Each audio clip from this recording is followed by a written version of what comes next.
چوار پارچەی کوردستان چوار برار لێک دابڕاوەکە باشوور باکوور ڕۆژاوە سەردەمێکە شۆڕۆژ دەکەن بۆ بە یەک گەیشتنەوە بۆ لابردنی سنووری دەستکرد بەڵام بەداخەوە نەمانتوانیەوە بەیەک بگەینەوە هەر چوارمان بەڵام کوردای دڵ بە شۆڕشێکی هونەری توانی ئەم چوار برانە بەیەک بگەینێتەوە.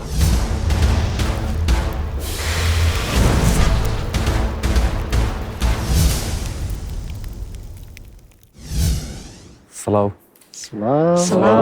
بەڕێزە خێر هاتی بەڕۆخسەر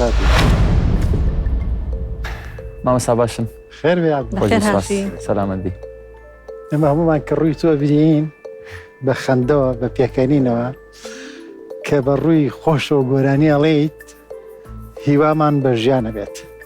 بەڵێ تۆ لە سەرەتا کە هاتی تەلامان لەوە دێشنی یەکەم بەڵێ بە یەشێک لە گۆرانەکانی مامۆستا محەممەد مامگە هاتی. بەڵێ ئاغە و چاوانەی واو خومایارین زۆر خۆش بێت. ماشەڵڵا دەنگێکی بڵند دەنگێکی چیایی خۆش هەر چوارمان سەرمان سوڕمان لە خۆشی دەنگی تۆ. سپاس. لە گروپەکانە هەمان شێوە توانیوتە دەنگت لەگەڵ ڕیتمە لەگەڵ مۆسیقایە زۆر بە باشی بیتە پێشەوە. بۆ سۆڵۆکە کە هاتیت لە محەممەدی ماملەی هونەرمەندەوە هاتە سەر حەسەن زیرەک. بەڵێ ئەم جیاوازیە لای من خۆش بوو. وەکو کوێستایانی بێستون ئەوە ساریم خەیاڵ خاڵم لە چەرخی دایاوی گەردون وەڵڵا. بەڵام خۆتە زانی کوردای دڵ 28 کەس ئەبێ کەم کرێتەوە بۆ 16 کەس. بەڵێ وە چەندین دەنگی تر هەیە دەنگی جیاوازتر هەیە. وەش زانی ژیان بەڕاستی وەکو جەنگ وایە. بەڵێ ژیان جەنگە ئەو جەنگەی کە تۆ بەرەو ڕووی دوژمن ڕۆژێ سەرکەوتویت ڕۆژێ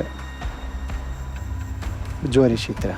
ئەمە ژیانە بەڕاستی. بەڵێ وەڵامەکە هەرچی بێ بەڕاستی ئەبێ وڵی کێنێن.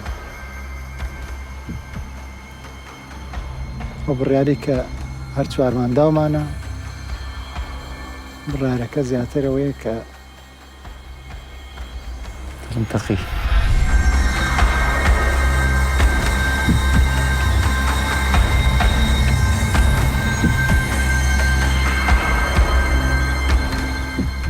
نامانەوێت دەنگێکی خۆشی وەکو تۆ لە دەست دێت.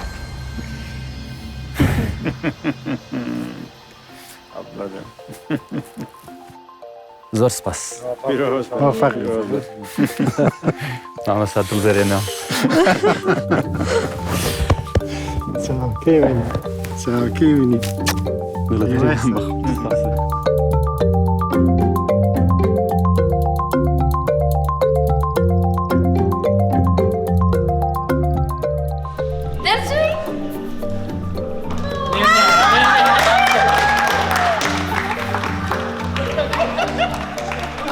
پیرۆز باو لە یەکەم دەتوانی دەم خۆران خۆش بە سەرکەوتووی ببڕیت. زۆر سپاس مەمنون. ئەمە باسی هەستی خۆتم بۆ بکەی. وڵی هەسم زۆر خۆشە بەس بەلایشە هەسم ناخۆشە ئەم هاوڕێ جوانانە زۆربیان لەگەڵ من بوون ماوەیەکی زۆرە بەیەکەوەی نێستا جێمانێڵن بەلایشە دڵتەنگم بۆ ئەوان کە بە جێمانێڵن بۆ سەرکەوتنەکەشم زۆر دڵخۆشم. ئێمەش دڵخۆشین. پلانت چییە و بەتەمای چی بۆ لای شەو چۆن خۆت ئامادەکەی؟ ئینشاءڵڵا وەکۆم خۆناغانەی کە بەڕێمان کرد بە سەرکەوتووی بە هیوام لێ شاو بە سەرکەوتووی بینە